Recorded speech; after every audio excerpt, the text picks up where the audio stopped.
오늘 하늘이 허락하신 말씀의 제목은 아버지의 눈물이란 세 번째 이야기가 되겠습니다. 그리고 오늘 본문의 말씀은 마태복음에서 보겠습니다. 마태복음 7장 22절. 그날에 많은 사람이 나더러 이르되 주여 주여 우리가 주의 이름으로 선지자 노릇을 하며 주의 이름으로 귀신을 쫓아내며 주의 이름으로 많은 권능을 행하지 아니하였나이까 하리니 그때 내가 그들에게 밝히 말하되 내가 너희를 도무지 알지 못하니 불법을 행하는 자들아 내게서 떠나가라 하리라. 오늘 이 본문의 말씀을 중심하고 오늘 아버지의 눈물이란 주제로서 우리가 은혜를 받는 시간을 갖겠습니다. 앞에 불 좀 꺼주시면 좋겠습니다. 지난 4월 19일과 20일 양일간에 바로 이 가정연합에서는 세계 지도자들을 한자리에 모여놓고 바로 김진춘 박사가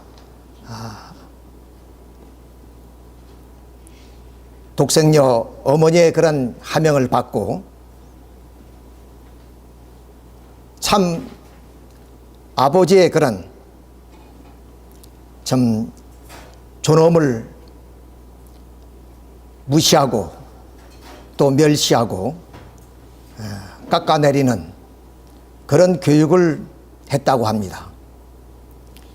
참으로 참 우리가 듣기도 민망한 그러한 얘기들을 1박 2일 동안에 행해졌다고 하니까 오늘 그러한 내용을 중심하고 말씀을 드리고자 합니다.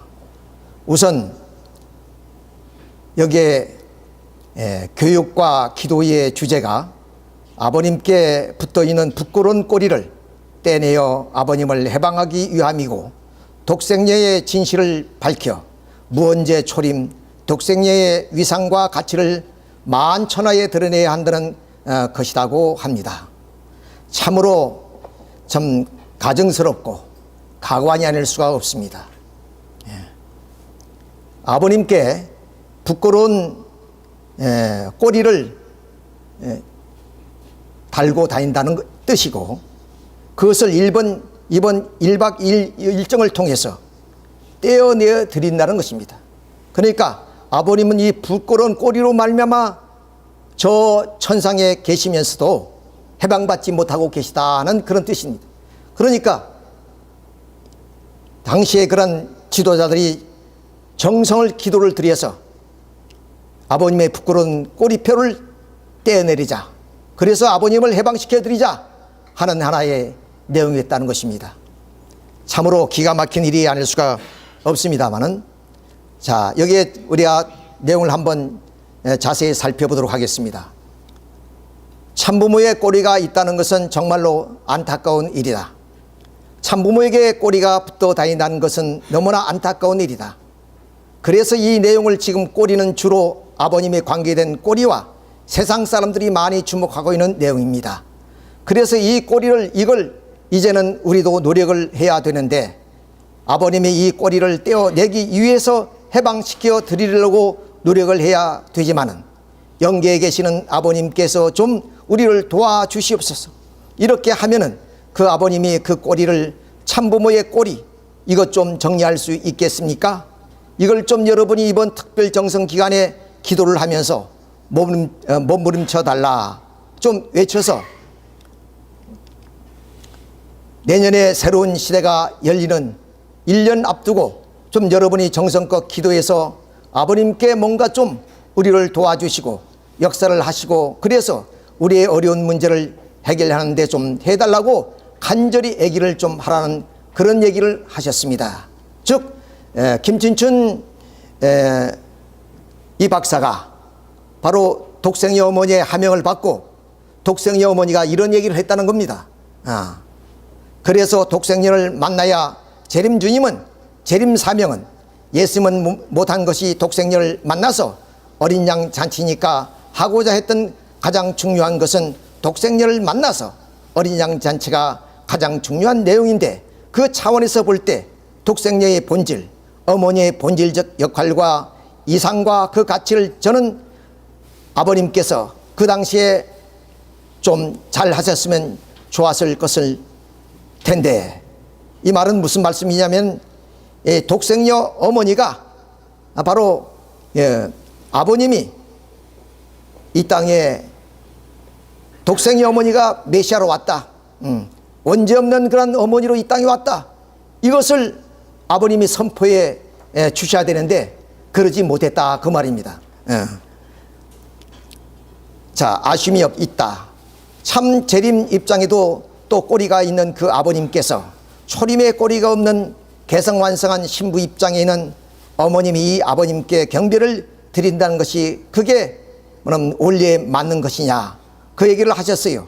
원리적으로 볼 때 다 오히려 하늘 입장에서 볼 때 어머님이 사탄 조건이 없는데 초림으로서 계속 완성한 그런 신부인데 어떻게 어머님께 한 40-50년간 아버님께 그렇게 경배를 드려야 되느냐, 이 말은 무슨 말이냐면 바로 우리가 문성명 참 부모님을 메시아 구세주 참부모로 우리는 모시고 있습니다.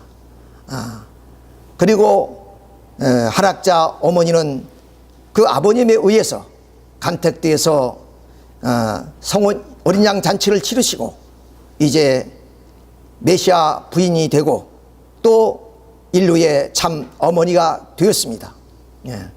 이것이 원리적이고 이것이 질서입니다. 그러니까 응당 원죄 없이 이 땅에 오신 구세주 메시아 참 부모님은 바로 비록 아내이지만 완성할 때까지 아버님께 거룩한 성일날은 이렇게 경배를 드렸던 겁니다. 그런데 그 경배를 아버님께 드리는 것이 아니라 오히려 아버님이 어머님께 경배를 드려야 된다는 그런 역설적인 얘기를 하는 것 같습니다. 왜 그러냐면 아버님은 원죄의 꼬리를 달고 달랑달랑 다니는 사람이고 한학자 독생녀 어머니는 원죄가 없이 이 땅에 왔기 때문에 바로 지금까지 40-50년 동안 독생녀 어머니가 아버님께 경배했던 것이 잘못된 것이다, 이런 얘기입니다. 그걸로 어머님은 몇 번 얘기하고 싶어도 얘기할 수 없었다. 그래서 이제는 끊을 것은 끊고 끊을 것은 끊고 새로 출발해야 된다. 계속 꼬리를 달고 다니면 안 된다. 그러니까 지상에 계실 때는 물론이지만 영계에 가서도 그 꼬리들을 펼지 못해서 아버님은 해방받지 못하고 있다. 그러니까 그 꼬리표를 여러분이 정성 들여서 떼어드려야 된다, 이 역설입니다. 이것은 참으로 우리가 귀로 들을 수 없는 그런 얘기가 아닌가, 그런 생각을 우리는 갖습니다.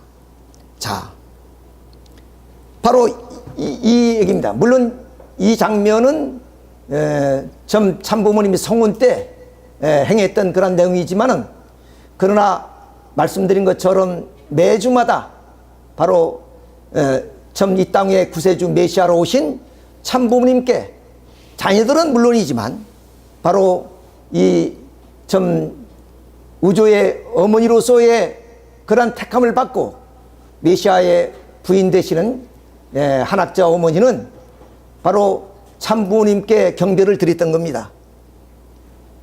40-50년 동안에 그 이제 1970년 1990년에 들어와서 이제는 똑같은 아버님과 그리고 어머니의 위치를 가지게 되었습니다마는, 그때까지 바로 이렇게 독생녀 어머니가 성장하는 과정까지는 이런 하나의 과정을 밟았던 겁니다. 이것이 잘못됐다는 거예요. 오히려 꼬리표를 달고 있는 아버지 앞에 경배를 드릴 이유가 없는데 그렇게 경배를 드리게 됐다, 그런 뜻입니다. 참 기가 막힌 일이 아닐 수가 없습니다만은, 아버님 성화 이후에 이 자녀분들이 세상에도 없는 일이 어떻게 참부모님 가정에 어떻게 이런 일이 벌어지느냐. 어머님 삶 때문에 내가 부끄러워서 못 살겠다. 너무 부끄럽다. 아버님이 좀 독성의 본질과 어머니의 본질적 사명과 가치를 자녀분들에게 좀 꼼꼼하게 잘 반복해서 잘 이해되도록 교육을 하였으면 내가 이렇게까지 고생을 안 해도 되는데, 이 말은 무슨 말이냐? 아버님이 자녀들을 잘못 교육시켰다는 겁니다. 그런데 우리는 평범한 보통 가정에서나 특히 유대 민족은 그 자녀의 교육에 어머니의 몫이 대단히 큽니다. 그러니까 만일 이방에 가서 이제 좀 유대인으로 살기 위해서는 바로 여자가 유대인이 되어야 됩니다. 그럼 이방의 남자하고 결혼하면은 그 사람은 유대인으로 인정하지 않습니다. 반드시 유대의 전통은 어머니가 유대인이어야, 좀 우리와는 좀 상반되죠? 그것은 무엇을 의미냐? 어머니가 자녀의 교육의 중심이 되기 때문에 그렇습니다. 그러니까 사실은 독생의 어머니가 자녀들을 잘 훌륭하게 교육을 시켜야 되는데 지금 아버지의 교육을 잘못 시켰다. 또 하나는 뭐냐? 독생의 어머니가 이 땅 위에 원죄 없이 메시아로 왔는데 그것을 자녀들에게 잘 가르쳐 줘야 자녀들이 어머니를 딸 건데, 사실 지금 독생의 어머니를 따르는 자녀가 없지요? 자, 그런 것을 지금 말씀하고 계시는 것이에요.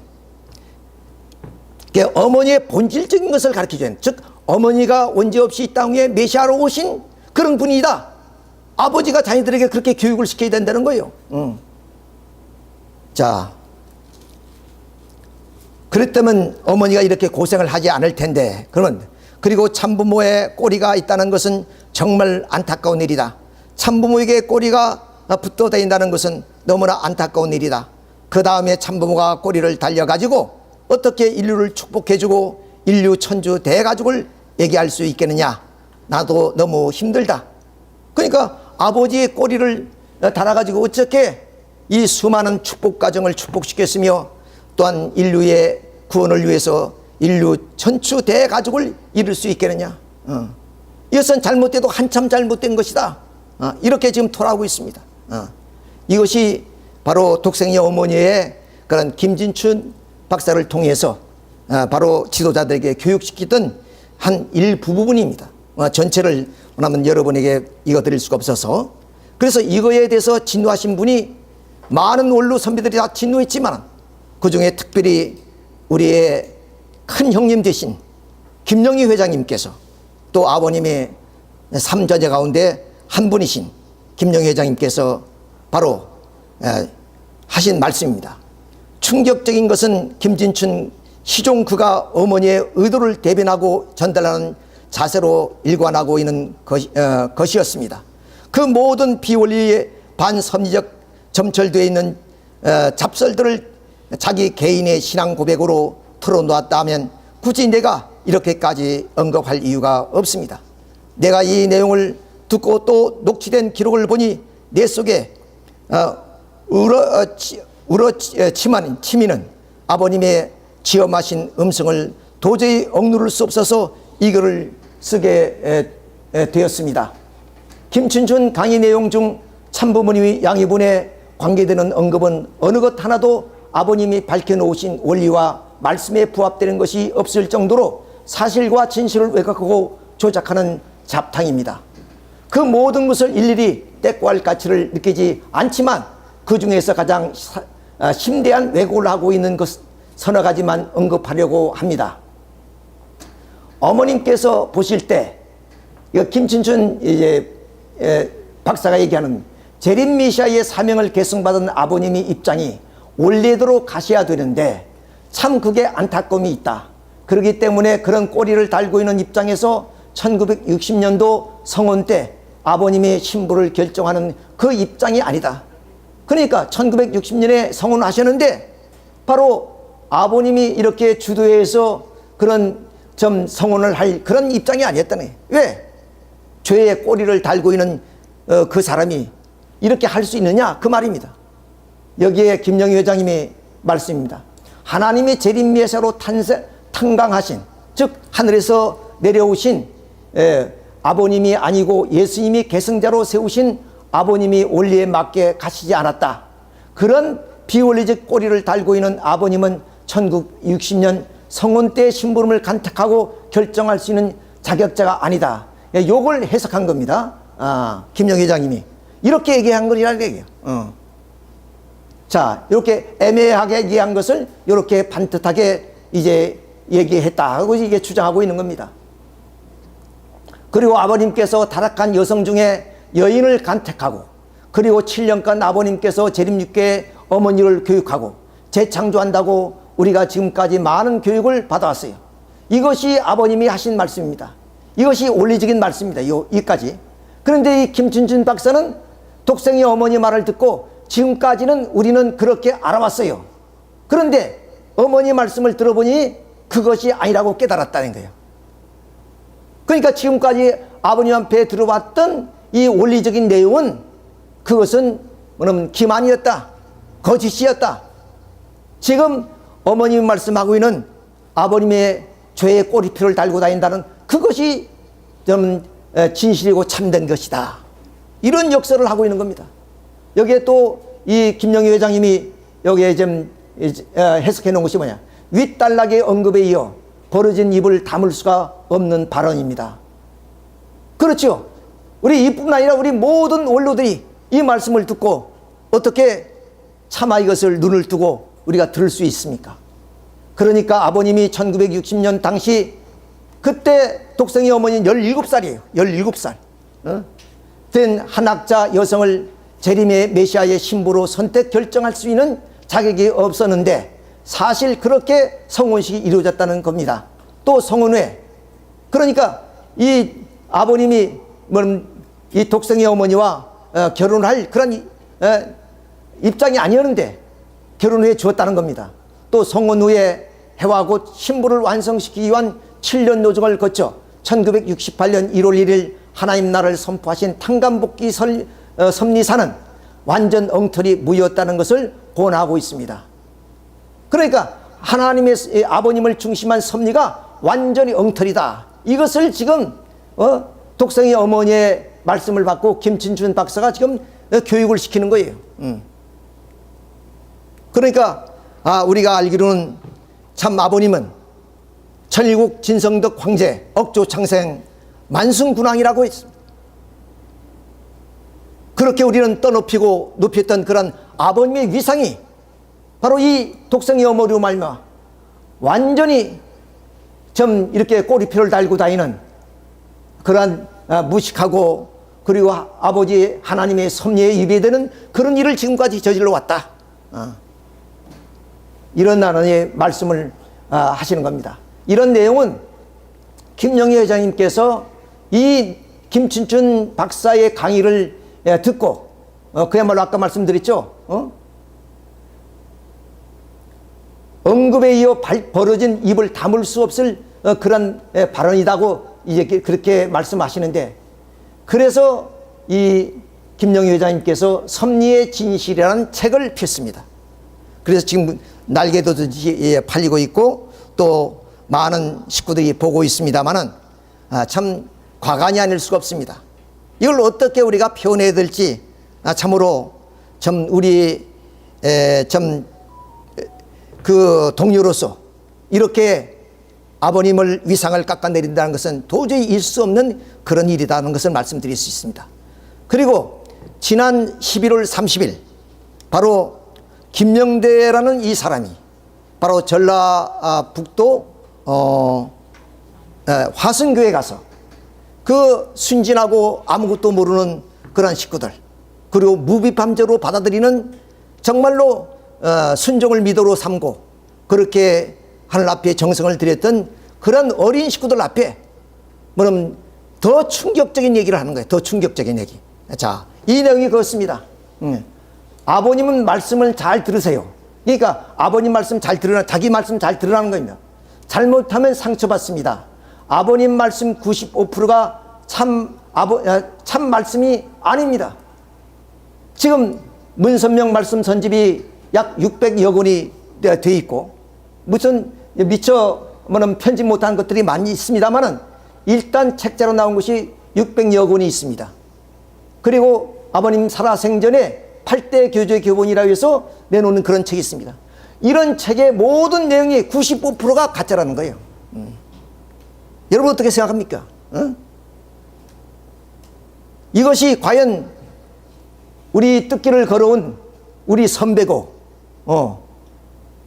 이런 분이 이런 얘기를 할 수가 있는가 나는 의심합니다. 어떻게 보면 청춘과 젊음을 바쳐서 문선명 참부모님을 메시아 구세주 참부모로 고백하고 축복까지 받아서 평생 뜻길을 걸어온 이 사람이 이런 사람이 순진하고 어리고 그야말로 무비판적으로 받아들이는 그 식구들 앞에 가서 이렇게 교육시키는 건 이렇게 교육시켜. 아버님 말씀지 이제 보지 말라는 그 말 아닙니까? 아버님 말씀지 전부 다 엉터리라 그 얘기예요. 전부 다.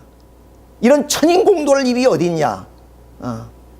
참 이렇게 우리가 참 보면서 들으면서 기가 막히다고 얘기할 수밖에 없습니다.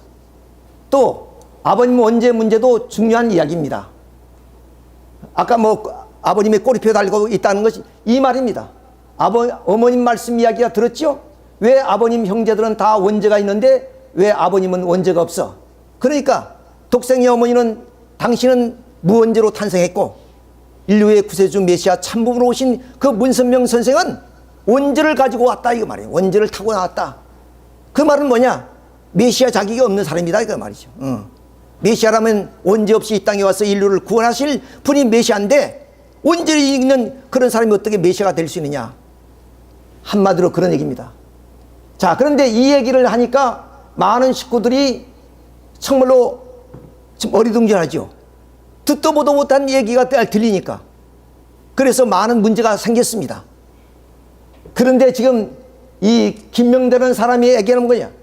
천비의 말씀인데, 즉 독생녀가 지금 하는 말이 천비라는 거예요.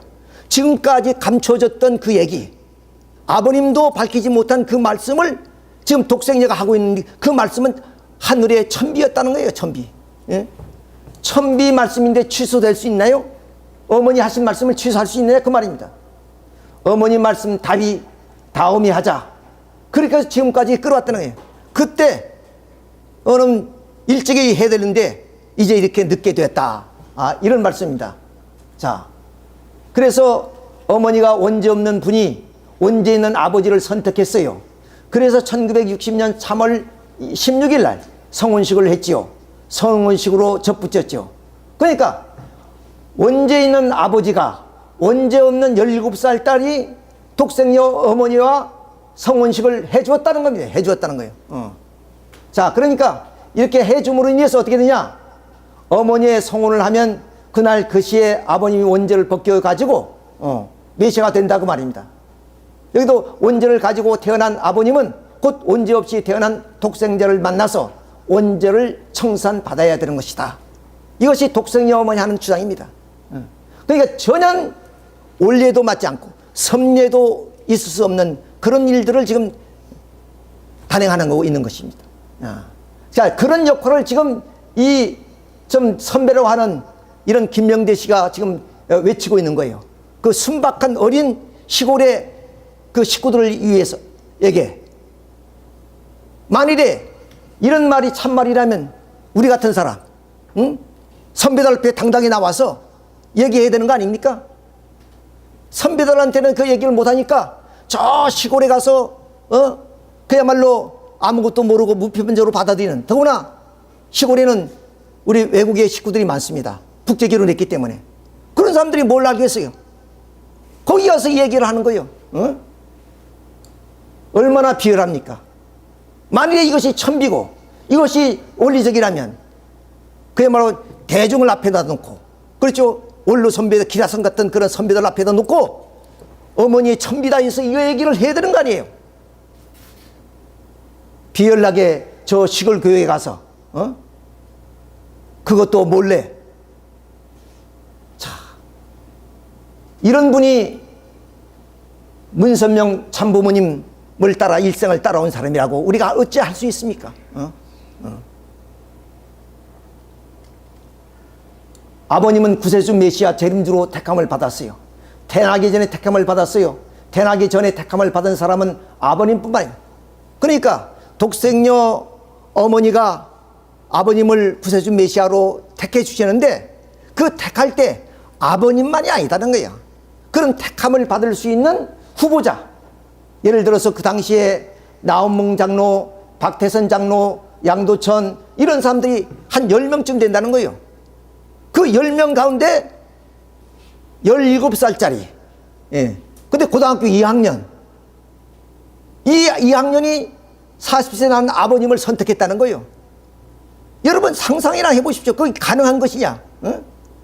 지금 가방 들고 학교에 다니는 고등학교 2학년 여고생이에요. 여고생. 그 여고생이 기라성 같은, 그러니까 이 나온몽 장로가 박태선 장로 같은 사람들은 한때 우리 이 한국에 그야말로 이 기독교 부흥운동을 일으켰던 사람들입니다. 신령파들에 해당되는 사람들이고 그야말로 오늘 이 한국 땅에 한국 땅에 그런 기독교 신앙의 부흥운동을 일으켰던 훌륭한 사람들이요. 이런 사람, 기라성 같은 사람들 가운데 문선명 참부모님을 당신이 선택했다는 거예요. 고등학교 2학년짜리가 뭐 신앙이란 거 제대로 하겠어요? 어머니 따라서 좀 이렇게 성장해 왔을 뿐인데. 기가 막힌 일이죠. 기가 막힌 일. 자, 그래서 이렇게 좀 독생녀 어머니도 40세 참아버님은 재림주 후보자였다는 거, 후보자였다는 거예요. 뭐 책임을 못했냐? 살아생전에 아이들을 갖다 놓고 너 엄마 육신 엄마가 아니고 너 엄마 독생녀다. 성령님 대신 독생녀다. 엄마를 모셔라. 한 번도 이런 표현을 안 했다는 겁니다. 어머니 말씀입니다. 그러니까 구세주 메시아 참부모로 오신 아버님한테 이 독생녀 어머니가 뭐냐? 어머니가 메시아다. 이런 것을 가르쳤다면 내가 오늘 이렇게 어려움을 당하지 않을 것이다. 17살 난 그런 학생, 한 학자에게 이 교육을 안 시켰다는 겁니다. 자, 그래서 지금 독생녀 어머니만 있잖아요. 왜? 아버지는 죄의 꼬리표를 달고 달랑달랑 달리니까 아예 제껴놔 버렸어요. 당신이 메시아고 당신이 구세주예요. 그러니까 어머니 아버님을 책임 못했다 말씀했습니다. 그러니까 어머니가 아버님 책임 못했다는 거예요. 기가 막히네. 아버님 좀 성하기 직전까지 아버님은 이런 말씀이세요. 어머니 3% 책임이 남아있다. 이런 말씀이에요. 3% 책임이 남아있다. 그런데 거꾸로 역으로 어머니 독생이 어머니만 얘기가 아버님이 책임 못했다는 거예요. 그래서 독생이는 이렇게 고고하게 동상을 지어서 있는 거죠. 참, 세상에도 이런 일이 없습니다. 또 인류 역사에도 이런 일이 없습니다. 어떻게 세상적으로 보면 남편인데 남편 되는 그런 사람을 무참하게 깎아내리고 짓밟고 밟아 뭉개버리고, 지금 청평이라는 곳에는 참부모님의 참아버님의 발자취도 그림자도 찾아볼 수 없습니다. 모든 걸 지워버리고 모든 것을 다 바꿔버렸습니다. 이 정도로 이건 인류 역사에도 그리고 섭리사에도 없는 얘기입니다. 그리고 어떤 종교도 교조의 뜻을 받들어서 그 종교가 번창해 나가는 겁니다. 근데 어떤 종교가 그 교조를 짓밟아버리고 그 교조의 모든 사상을 다 짓밟아버리고 새로운 종교를 세우는 그런 종교가 어디 있습니까? 기독교도 그랬고, 기독교가 500여 개의 종파로 갈라 있지만은 기독교의 그런 예수님을 무시하고 기독교가 성립되는 종교가 어디 있습니까? 불교도 마찬가지고 유교도 마찬가지고 어떤 교도 그렇습니다.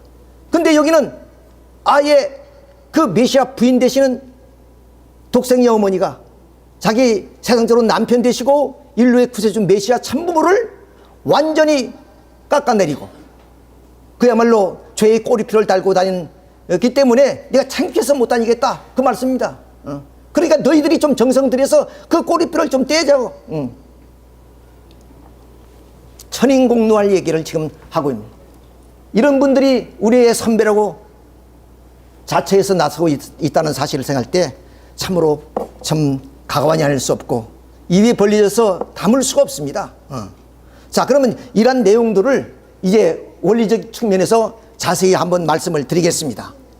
자, 우리 문선명 참 부모님께서는 이 땅 위에 구세주 메시아로 왔음을 우리는 고백했습니다.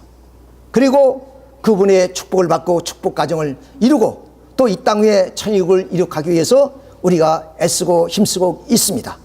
자, 이것이 바로 통일교의 정체성입니다. 통일교의 정체성은 문선명 참 부모님으로부터 나옵니다. 참 부모님이 만일에 원죄가 없다면 그것은 오늘 통일교회가 성립될 수 없고 통일교의 정통성을 지켜나갈 수 없습니다.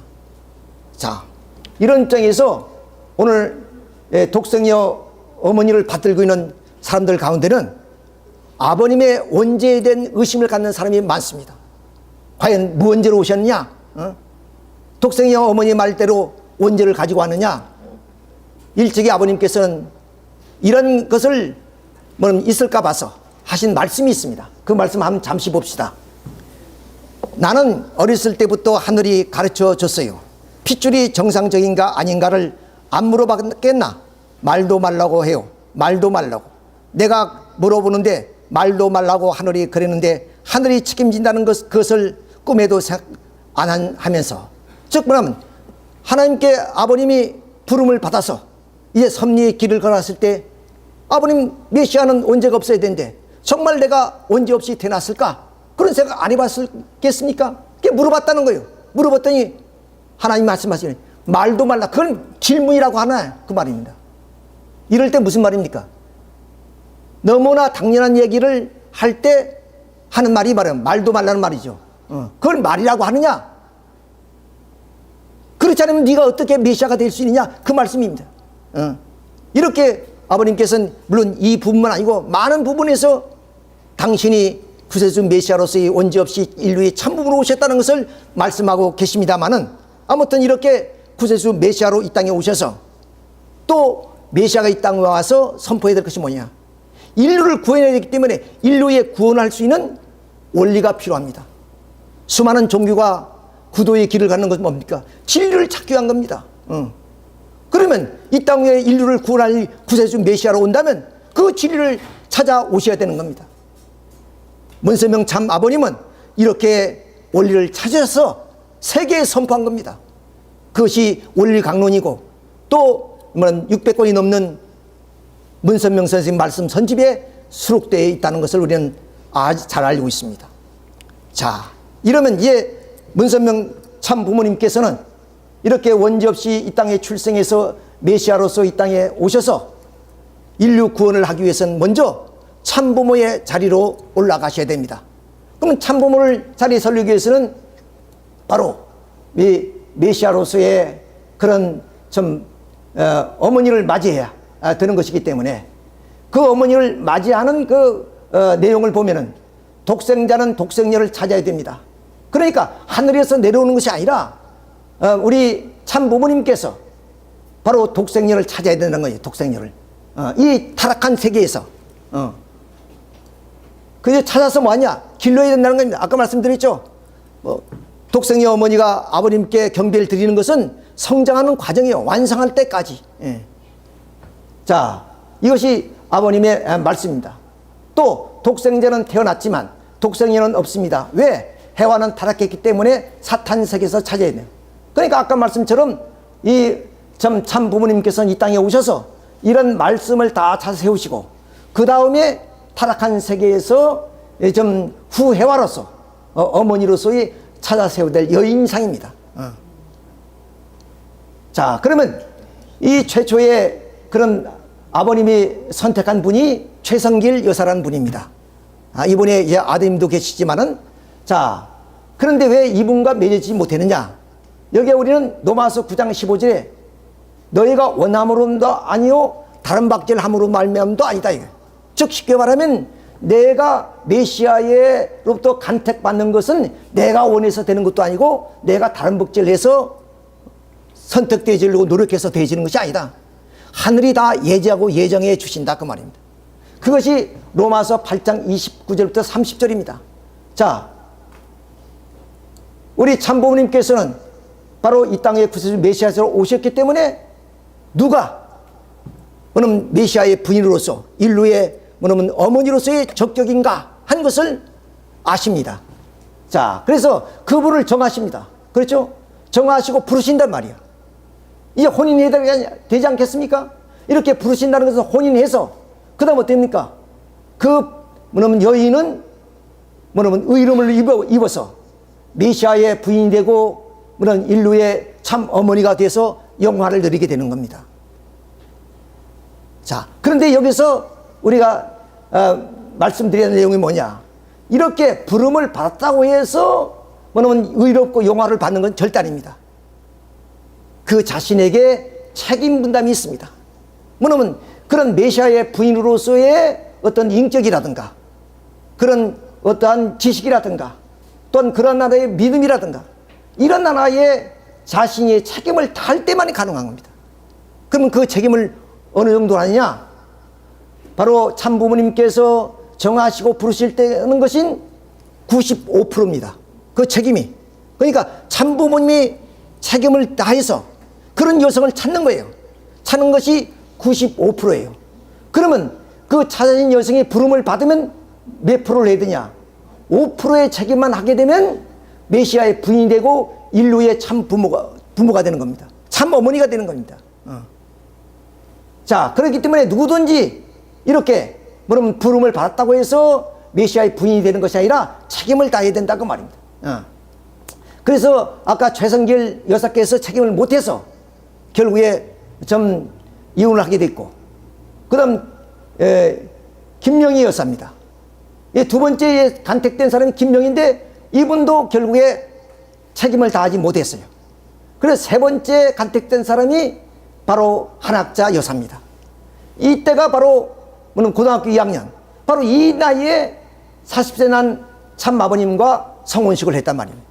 그런데 어찌 이런 시골에 있었던 여인, 이런 여인이 기라성 같은 박태성 같은 사람, 이런 사람들 가운데 10명 가운데 당신이 원하는 대로 뽑을 수 있겠어요? 말도 안 되는 소리는 말도 안 되는 소리. 자, 이래서 결국에 책임을 다할 때만이 가능하다. 아까 말씀드렸듯이 참 아버님께서 성화 직전까지 어머니는 3%의 책임이 남았다. 그냥 그동안에 2%를 한 거예요. 2%를 해서 5%에서 뭐냐면 3% 남았다는 거예요. 3%를 다 해야 그때 비로소 참부모가 되고 또 만 우주의 어머니가 되고 그리고 좀 참부모가 되는 것이죠. 자, 이렇게 해서 뭐냐면 택함을 받아서 이분이 책임을 좀 간택될 때까지 책임을 했겠죠. 그래서 유언제로 출생된, 즉 원제를 가지고 출생한 이 한학자 학생은 비로소 아버님으로부터 간택을 받아가지고 성혼을 치르게 됩니다. 그것이 1960년 3월 1일 음력으로 이렇게 좀 가야식을 가지고 그 다음 보름 후 16일에 어린 양 잔치 성혼식을 치르게 됩니다. 그로 인해서 돌감나무는 참감나무에 접붙이면은 참감나무의 진액을 빨아가지고 참감나무에 열매를 맺힌다 그랬습니다. 비로소 뭐냐면 타락성을 가지고 원죄를 가진 한학자 그 여사는 비록 참아버님과 성혼을 함으로 인해서 결국 원죄를 청산하고 구세주 메시아 참 어머니 자리에 서게 됐다 그 말입니다. 자, 아버님 말씀입니다. 여자를 딸로 모셔다가 키워가지고 아내를 만들어야 되고 그 다음에는 어머니를 만들어야 되고 그 다음에는 할머니를 만들어야 되고 여왕의 자리까지 만들어야 돼요. 하나님의 부인 자리까지 키워야 돼요. 그 길은 참부모밖에 몰라요. 참부모만이 할 수 있는 마지막 길이에요. 그걸 누구한테 맡길 수 없으니 내가 끝까지 어머니를 키워서 그렇게 해야 돼요. 그러니까 이 한학자 어머니는 그런 책임을 다하기 위해서 아버님이 그렇게 참 아내를 만들고, 그 다음에 어머니를 만들고, 딸로 만들고, 이런 과정을 거쳐서 오늘이 이루게 됐다. 그 말씀입니다. 자, 이래서 부제수 메시아 부인이 되었습니다.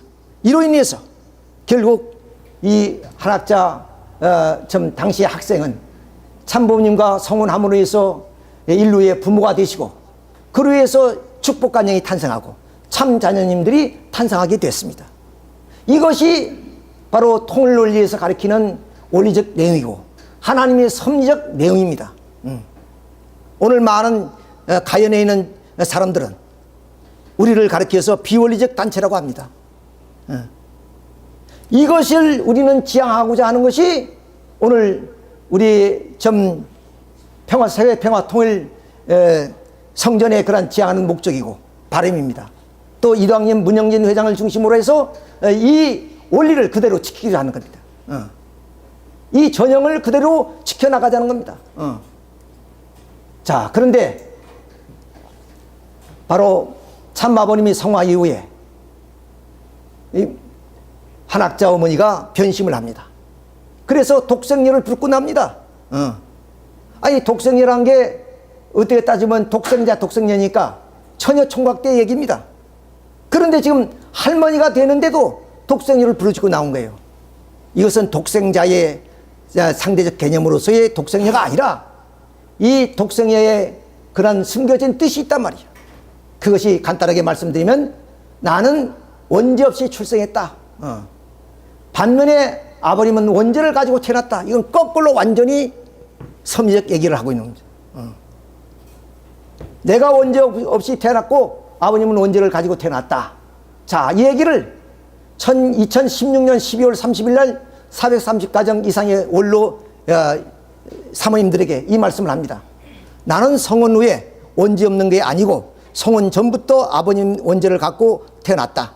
아버님에게 원죄가 있다는 근거가 아버님 형제가 있지 않나? 아버님에게 원죄가 없으면 그 형제들도 원죄가 없는 거 아닌가? 나는 형제가 없다.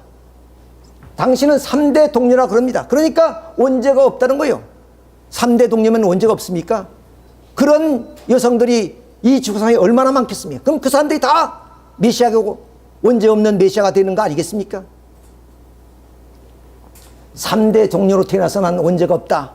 아버님이 형제들이 있으니까 그것이 원죄가 없을 수 있느냐? 원죄를 다 가지고 태어났다고 말해요. 기가 막힌 얘기를 지금 하는 거죠. 자, 그래서 여기서 우리가 이 독생이의 말을 다시 한번 말해 보도록 하겠습니다.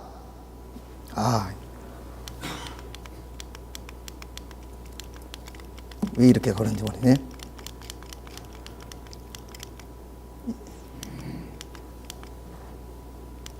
예, 여기서 보겠습니다. 아까 말씀드린 나는 성혼 후에 원죄가 없는 게 아니고 성혼 전부터 아버님을 원죄를 갖고 태어나 아버님께 원죄가 있다는 근거가 아버님 형제가 있지 않나? 아버님께 원죄가 없으면 그 형제들은 원죄가 없는 거 아니냐? 나는 형제가 없다. 예, 동료로서 태어났기 때문에 나는 원죄가 없다. 그 말입니다. 또 나는 6천년 만에 사탄과 관계없는 혈통으로 태어나서 하나님이 내 아버지 2000년 전 예수 그리스도가 탄생하게 될 때 하나님께 독생자라 해서 2000년 후에 6000년 만에 처음으로 독생녀 내가 태어난 것은 기적이야. 그러니까 인류 역사 하나님이 섭리사를 완전히 깡그리 부정해버리고 자기의 주장대로 6000년 인류 역사는 성서에서나 섭리사에 봤을 때 바로 독생자 바로 메시아를 이 땅에 보내기 위한 하나님의 섭리입니다. 그런데 독생자가 아니라 독생녀를 보내기 위한 섭리라고 섭리를 완전히 거꾸로 돌려놓고 있다. 그리고 나는 6000년 만에 사탄과 관계없는 혈통으로 태어나서 6000년 만에 처음으로 독생녀가 내가 태어난 것은 기적이야. 섭리사를 이 독생녀 어머니로 말미암아 완성할 수 있다. 자, 그리고 원죄를 갖고 태어난 아버지는 나 곧 원죄 없이 지상에 태어난 독생녀를 만나서 원죄를 청산받는 거야. 나는 모태부터 타락인간과 분리되어서 타락의 혈통을 벗기는 일을 독생녀는 나밖에 못해버려.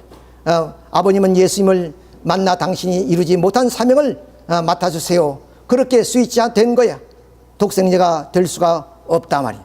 자, 아버님은 독생자가 될 수 없고 아버님 메시아 구제주가 될 수 당신이 6천년 만에 아버님이 원죄 없는 그런 독생녀로서 이 땅 위에 보냈다는 겁니다.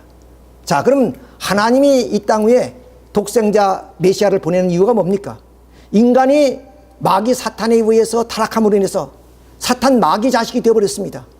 이런 인간들이, 사탄의 혈통을 이어받은 이런 인간들이 하나님의 혈통을 이어받은 선한 혈통으로 거듭나기 위해서 땅 위에 어떠냐?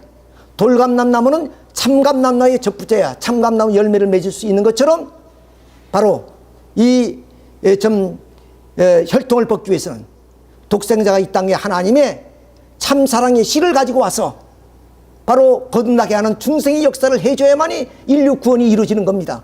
이것이 원리고 하나님의 섭리입니다. 그런데 이 원리에 어떻게 여자가 생물학적으로 씨가 있습니까? 세상에서도 뭐냐면 동물이나 생물이나 어떤 인간도 여자가 씨를 가진 그 존재는 없습니다. 참부모님 말씀하듯이 씨는 남자에게 있는 것이고 여자는 밭이라 그랬습니다. 밭에다 씨를 심으면 그럼 열매가 맺히는 거죠. 그래, 여자는 밭이지 씨가 될 수가 없다는 거죠. 그런데 당신이 6천년 동안 하나님이 고이고이 키워서 이 땅 위에 보낸 이유가 뭡니까? 죄 없는 하나님의 참된 사랑의 씨앗을 이 땅 위에 심기 위한 것인데 여자가 씨가 없는데 어떻게 여자가 이 땅 위에 섭리의 메시아로서 올 수 있겠느냐는 그 얘기예요. 가당치도 않은 얘기를 하는 겁니다. 자, 그러면 이제 아버님 말씀 한번 들어보겠습니다. 자, 원리를 해석해도 못하는 사람들이 뭐 선생님이 순열이냐 무슨 열이냐 뭐 선생님 피가 어떻고 이렇게 좀 질책하지 말입니다. 그리고 임자네들 선생님이 원죄가 있느냐 없느냐 할 수 없습니다. 하나님이 원죄 없는 선생님을 써먹겠어요? 그렇죠. 하나님이 6천년 동안 이 땅에 메시아를 보내는 것은 원죄 없는 독생자를 이 땅에 보내서 그 사랑이 하나님이 사랑의 씨를 통해서 이 땅에 심어오라 임마. 돌감나무가 참감류에 접붙이듯이 그렇게 접붙이기 위해서 그런 참범으로 이 땅에 보내시는 것이란 말이에요. 근데 어떻게 독생자가 이 땅에 씨도 없는 독생자가 올 수가 있겠냐? 그리고 선생님이 타락의 피를 받았느냐 깨끗한 피를 받았느냐? 그래요, 여러분들 그럴 자신이 있어요? 여러분들은 사탄으로부터 왔고 선생님은 하늘로부터 왔다 이거요. 근거지가 다르다는 것을 알아야 해요. 출발지가 달라요. 출발지가 여러분 사탄으로부터 왔고 선생님은 하늘로부터 왔다니. 예수님 말씀하셨죠. 유대인뿐만 모든 인류는 마귀 사탄이 자식이라 했습니다. 뱀들아 독새의 새끼들아 너희가 어찌 지옥의 심판을 피하겠느냐. 이거 예수님 말씀입니다. 그래 전 인류가 뭐냐면 마귀 자식 사탄이 자식이에요. 그런데 당신은 바로 6천년 섭리를 통해서 이 땅에 원죄 없는 구세주 메시아로 와서 이 타락한 인간을 구원하기 위해 오셨다. 예, 그 말씀을 강조하고 계십니다. 원리를 해석도 못하는 사람들이 뭐 선생님이 순열이냐 무슨 열이냐 나는 어렸을 때부터 하늘이 가르쳐 줬어요. 핏줄이 정상적인가 아닌가를 안 물어봤겠나? 말도 말라 해요. 말도 말라고. 내가 물어보는데 말도 말라 하늘이 그랬는데 하늘이 책임진다는 그것을 꿈에도 생각 안 하면서 이렇게 우리를 질책하는 내용입니다. 자, 이래서 씨 없는 그러한 독생녀를 이 땅 위에 보낼 이유가 하나도 없습니다. 이것은 독생녀 어머니의 그런 기만입니다. 사기입니다, 이건. 자, 그리고 또 그는 어떻게 얘기하느냐? 나는 메시아다. 그러니까 원죄가 없으니까 메시아 되겠죠? 메시아 중에서 아버님은 원죄가 있으니까 메시아의 후보 중에 한 명이다. 아까 말씀드렸죠? 김춘춘 박사가 또 김명대 씨가 10명 가운데 한 분이다. 그런 얘기예요. 자, 그러면 과연 이 독생녀가 메시아가 될 수가 있는가 한 것을 또 이렇게 살펴보도록 하겠습니다.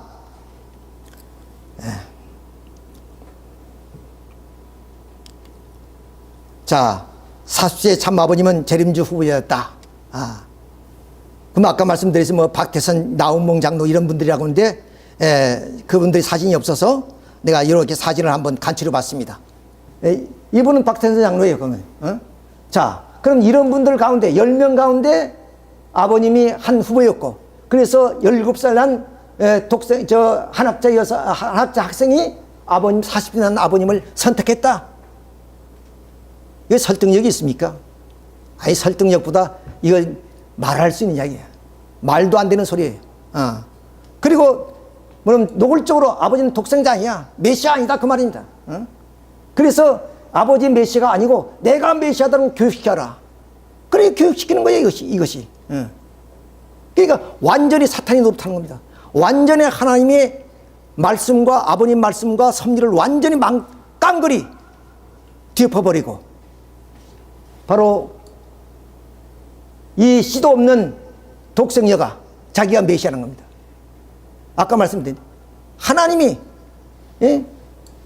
이런 독생녀, 씨 없는 독생녀를 지금까지 준비해서 보낼 이유가 뭐 있습니까? 써먹을 데가 어디 있습니까? 씨도 없는데. 인류를 구원한다는 것은 하나님이 참사랑의 씨, 생명, 혈통, 참사랑의 씨를 이 땅에 가지고 오시는 분인데, 그래서 그분을 통해서 돌감나무를 참감으로 만들어주는 건데, 씨도 없는 이 독생녀가 이 땅에 하나님의 볼 필요가 어디 있으며 이 땅에 올 수가 있느냐 그 말입니다. 자, 그런데 바로 아버지를 메시아가 아니라고 부정하고 있다 이 말입니다. 이것은 세상 사람이 얘기한다면 좀 우리가 뭐 또 그렇게 어떻게 생각해 볼 수도 있지만, 참부모님이 사랑하는 아내이고 우리가 존경하는 참 우주의 어머니라는 분입니다. 이런 분이 어떻게 참부모님 성화 이후에 이렇게 변심할 수 있고 변질될 수 있습니까? 이건 지나가는 물론 사람을 붙들고 얘기해도 누구를 욕하겠습니까? 누구를 욕하겠어요? 자, 독생자는 독생녀를 찾아야 됩니다. 찾아 길러야 된다고요. 독생자가 태어났지만 독생녀는 없습니다. 왜? 해와는 타락했기 때문에 사탄 세계에서 찾아야 돼요. 독생녀는 어떻게 되느냐? 아담의 몸에서 갈대뼈를 빼서 여자를 만들었기 때문에 독생자는 해와를 재창조해야 돼요. 반대로 찾아야 돼요. 그러니까 타락한 세계에서 독생자는 독생녀를 찾아야 된다는 그 말씀입니다. 여자를 딸로 모셔다가 키워가지고 아내를 만들어야 되고, 그 다음에는 어머니를 만들어야 되고, 그 다음에는 할머니를 만들어야 되고, 여왕이 자리까지 만들어야 돼요. 하나님의 부인 자리까지 키워야 돼요. 그 길은 참부모밖에 몰라요. 참부모만이 할 수 있는 마지막 길이에요. 그걸 누구한테 맡길 수 없으니 내가 끝까지 어머니를 키워서 그렇게 해야 돼요. 아버님의 수고로운 과정을 말씀하고 계십니다. 이렇게 해도 정말로 참어머니 자리 될까 말까 하는 그런 어려운 과정이에요. 그 모든 탕감의 길을 아버님이 혼수 다 짊어지고 그렇게 지금까지 살아오셨고, 그렇게 해서 섭리적 승리를 거둬 나오시게 되었다는 겁니다. 그러니까 그 17살짜리 한학자 학생은 그 아버님의 그 가호와 그리고 사랑과 보호 속에서 우주의 어머니가 된 거예요. 그분이 세계에 오늘 많은 식구들이 존경을 받고, 그리고 참 그분을 우리가 인류의 참 부모로 모시고 섬기지 않습니까? 그것이 누구 때문입니까? 독생녀가 그런 하나의 실적을 쌓았습니까? 아버님 홀로 그렇게 딸로 데려다가, 딸처럼 데려다가 어머니로, 할머니로, 여왕으로 그렇게 키우는 과정, 그런 수고스러운 말씀을 하고 계십니다. 어머님은 아버님과 다른 별개의 길을 가고 있다. 아버님 말씀을 듣지 않고 어머님이 내 말을 들으라 하니 누시엘보다 더 무서운 존재다. 그런 어머니를 따라가는 자는 도깨비라 했습니다. 누시엘이 어떻습니까? 하나님이 창조의 섭리를 완전히 뭉개버린 사람입니다. 그래서 인류와 더불어서 하나님이 6천년 동안 고난의 길로 내본 사람, 장본이 누구야? 누시엘. 이 누시엘보다 더 나쁜 사람 누구냐? 지금 독생의 어머니라는데, 완전히 섭리를 좀 뒤집어치는 그런 일을 하고 있는 겁니다. 원리 원보다 하나도 내지 못하면서 어떻게? 글쎄 말입니다. 자, 그리고 이제 그 다음은 뭐냐? 원리를 배운 적도 없다. 그러니까 원리를 못 배웠으니까 뭐냐면 이런 말을 하겠죠, 사실은. 자기는 쉽게 말하면 원리를 나는 안 배워도 다 안다. 하나님이 다 가르쳐줬다. 그 말씀이겠어요. 근데 원리를 안다면 이런 얘기를 할 수 있어요? 원리를 아는 사람은 절대로 이런 얘기를 할 수 없어요. 모르는 사람도 이런 얘기를 못 하는데 원리를 안다는 사람이 이 얘기를 어떻게 할 수 있냐 그 말이에요. 그래서 오늘 기독교 섭리, 하나님의 섭리를 완전히 다 왜곡시켜 버렸다. 그래서 어떻게 냐? 아까 김명대 씨는 아버님의 말씀이 95%가 다 거짓말이다 그랬죠? 이 독생의 어머니는 8대 교주교본을 3대 교주교본으로 압축해버렸습니다. 참 부모님이 모두 세우는 모든 기준을 다 무너뜨려버렸어요. 원칙을 다 무너뜨려버렸습니다.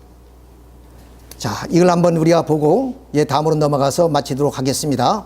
자, 아버님이 이 8대 교주교본, 이 8대 교주교본을 세울 때 어떻게 했느냐.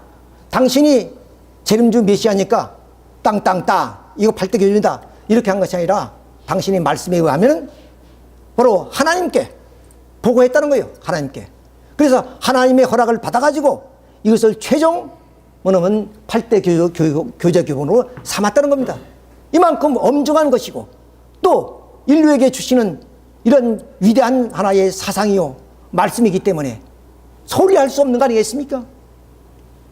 자, 고쳤다가는 저 나라에 가지고 만민 앞에 심판받을 수 있는 참수에 걸린다는 거예요. 그러니까 함부로 손대지.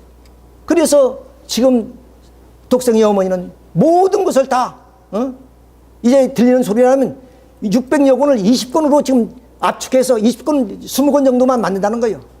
그리고 우리가 좀 강의하고 그리고 우리의 신앙을 출발시켰던 원리강론을 또 새롭게 편집한다는 거 아닙니까? 그러니까 아버지의 그런 흔적과 발자취가 찾아볼래야 찾아볼 수 없습니다. 청평 땅에. 예. 그런데 어머니께서 원리강론을 포함한 이 8대 교주교본을 해체하여 새로운 경전을 만들었습니다. 아버님 성화 후 교회가 다시 한 편찬한 천성경, 평화경, 참부경이 그것이며 어머니는 이를 천일국 3대 경전으로 명하고 당신이 위대한 지적으로 자랑하고 있습니다. 놀라운 사실은 아버님께서 중환자실에 계실 때 2012년 8월 23일 경전 개편 지시를 내렸다는. 그러니까 아버님 지금 돌아가시지도 않고 성하기 전에 좀 환자로 계실 때 그렇게 단행하기 시작했다는 거야. 참 무서운 분입니다. 이것이 바로 3대 경전이라 아버님 8대 교주교본을 다 없애버리고 이걸 경전이라고 해서 자기 치적이라고 지금 내세우고 있다는 얘기입니다.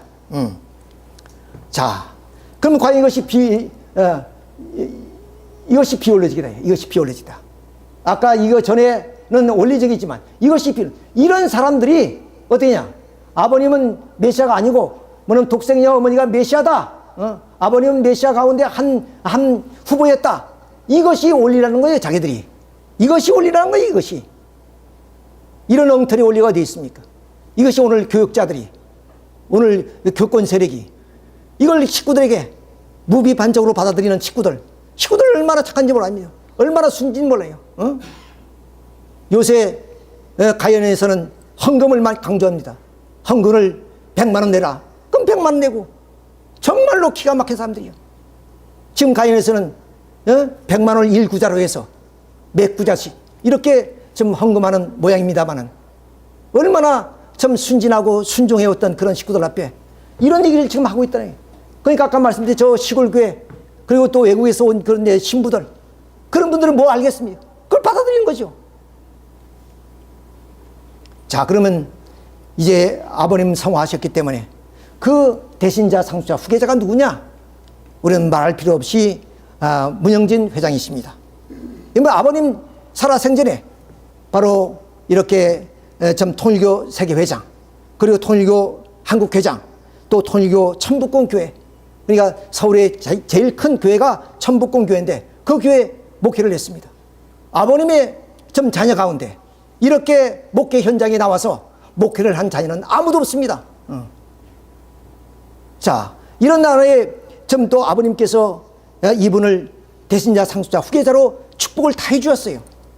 그런데 아버님이 성화한 이후에 독생녀 어머니는 문영진 회장을 해외로 추방해버렸습니다. 미국으로 추방해버렸어요. 그래서 참 이 문영진 회장은 미국에서 영하 10도, 20도 오르내리는 그런 곳에서 10년을 지냈습니다. 10년을. 그러면서 어머니의 잘못을 지적한 거예요. 자, 이것 내용을 가지고 오늘 가연에서는 뭐라고 하느냐. 자, 문영진 회장은 불효자식이다.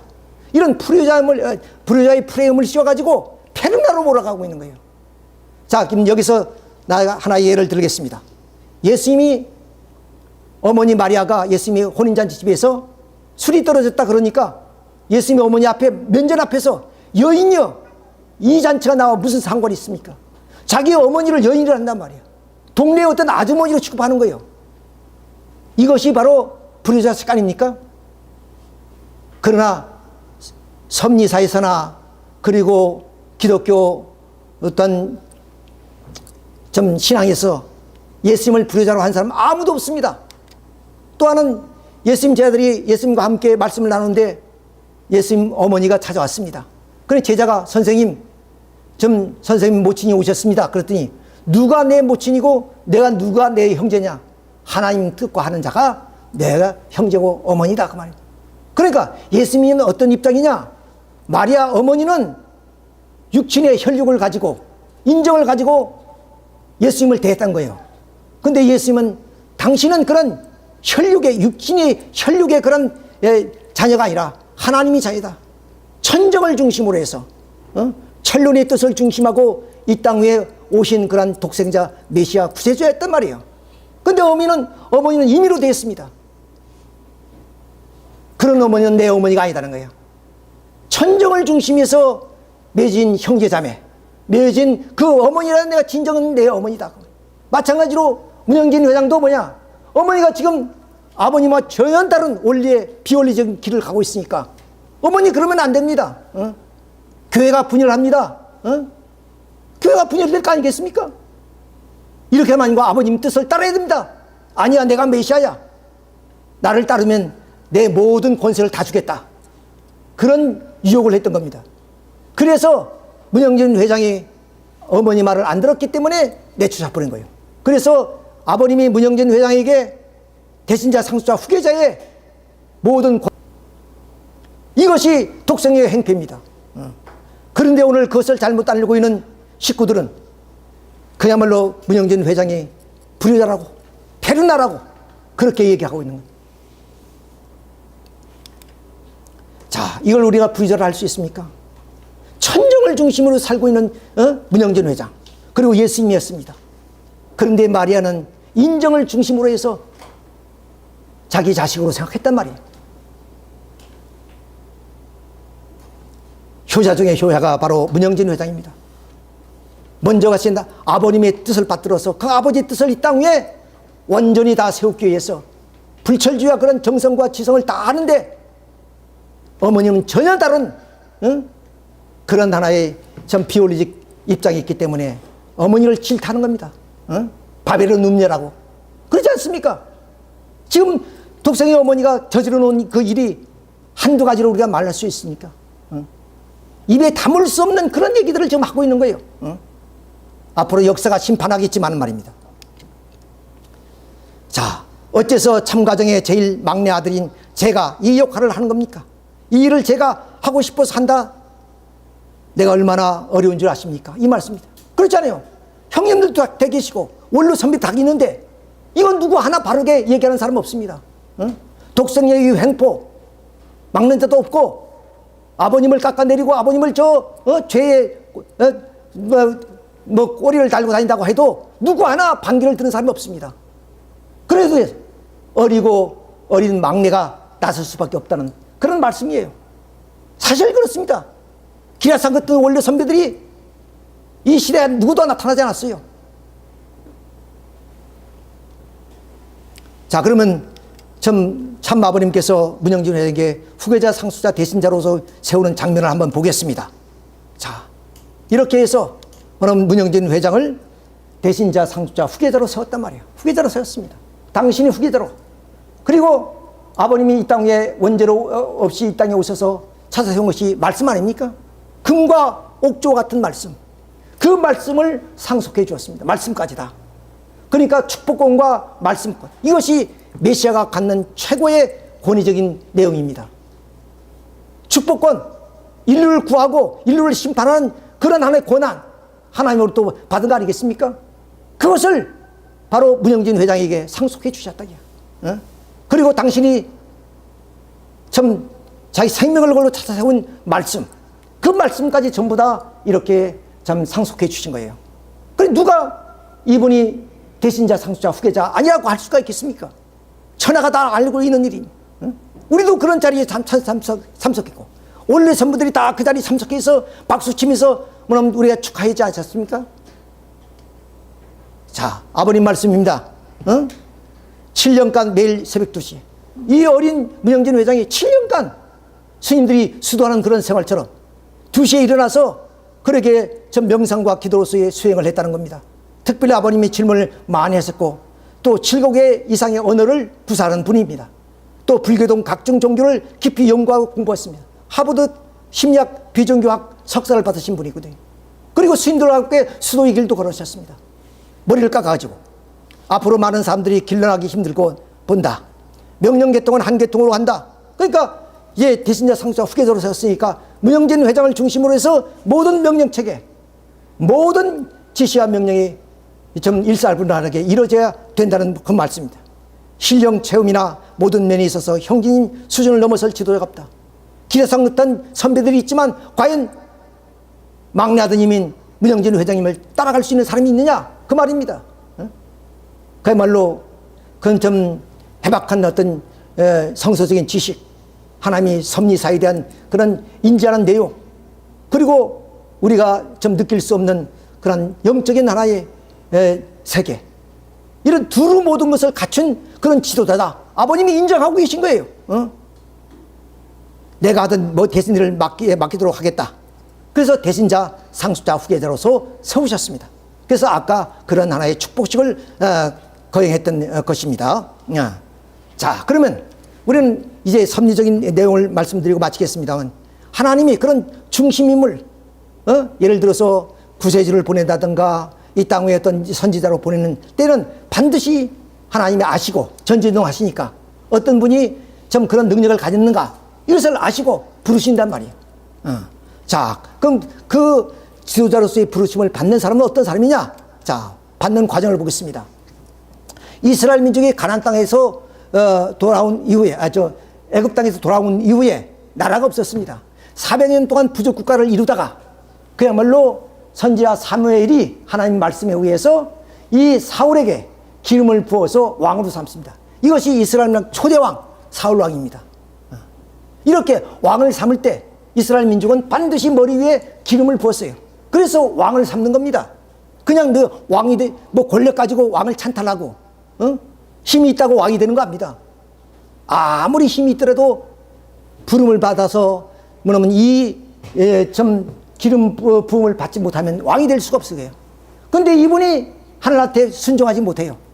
그러니까 하나님은 이를 버리고 다시 이새의 집에 가랍니다. 그래서 이새의 7자녀가 있는데 이새의 7자녀가 아니라는 거예요. 막내가 있다는 거예요. 이 다윗입니다. 그래서 다윗에게 기름을 붓습니다. 그래서 2대 왕이 바로 다윗 왕입니다. 이렇게 왕을 세울 때는 세상의 왕을 세울 때도 마찬가지지만 하늘의 섭리의 왕을 세울 때 반드시 기름을 불어서 축복해 줌으로 말미암아 왕이 됐던 거예요. 자, 그러면 이제 이 다윗 왕이 늙었습니다. 돌아가시게 됐어요. 그러면 자식한테 누구한테 맡겨야 되는데 누구한테 이 왕권을 물려주느냐?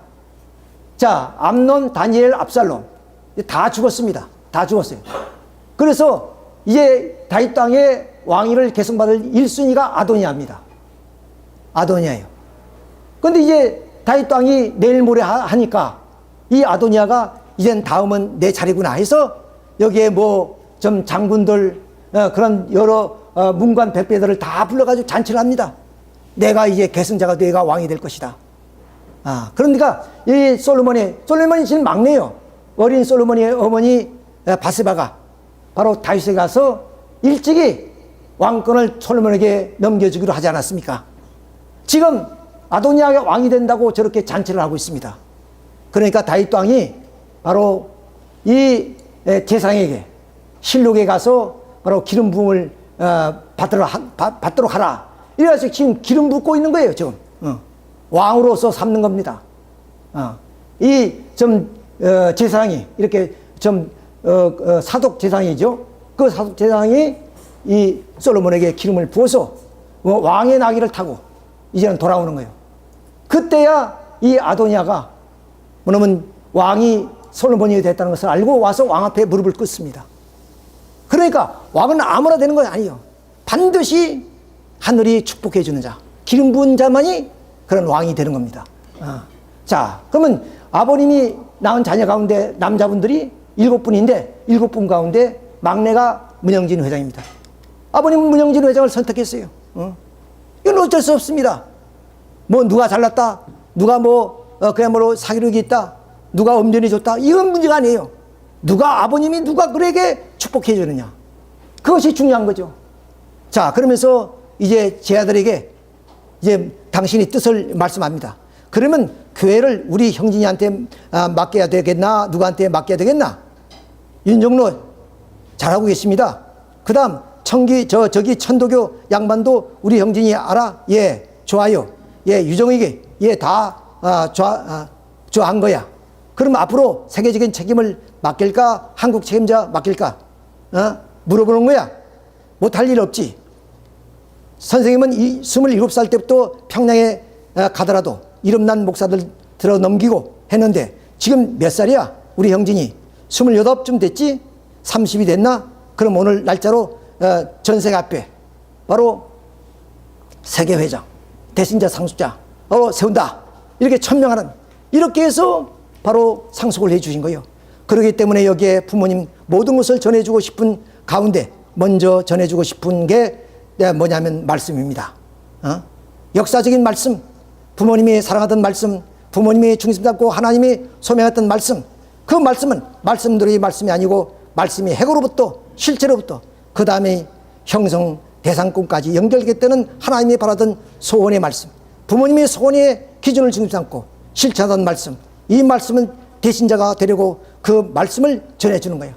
그러니까 당신이 자신 말씀까지 다 이렇게 주신 거예요. 이렇게 축복해 줬다. 그러면서 여기에다 뭐냐, 자, 대신자 상속자 후계자는 문영진 외에는 다른 사람은 다른 사람이라고 한다면 그런 폭파적 이단자다 이거야.